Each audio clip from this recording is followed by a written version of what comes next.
everyone! Last week I visited Daegu Island and the weather was amazing. You'll see the ocean view right behind me. Has anyone been there before? Well, today I want to share my Mudflat experience there. Now this is the beach.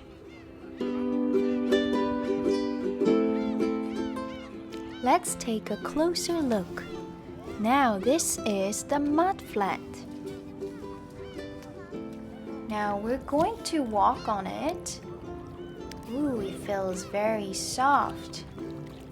And you see lots and lots of holes. I think the sea creatures are all hiding from us. Let's see if we can catch anything. Now you see us looking for a good spot. But it was pretty hard for us to walk on the mud.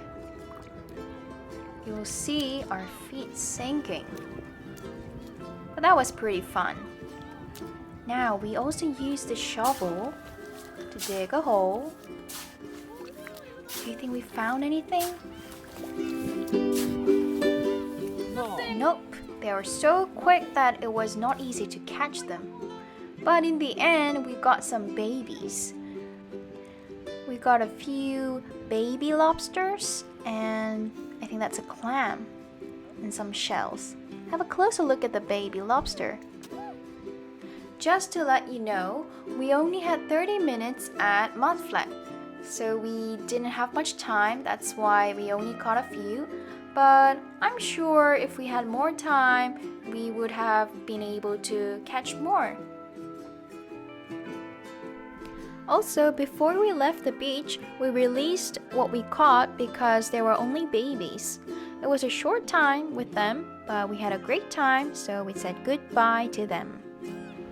There was the wind power. It uses the wind to create energy.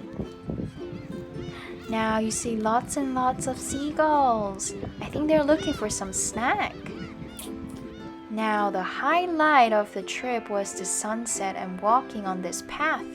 This path is known as the Moses Miracle, where the sea was parted in two parts. That was the end of the virtual trip to Daegu Island. How was it? For me, it's been many years since I last visited Mudflat, and I had a fun time with my family, and of course the sunset view was so beautiful. I loved it. I hope you enjoyed as well, and I'll see you next time. Bye!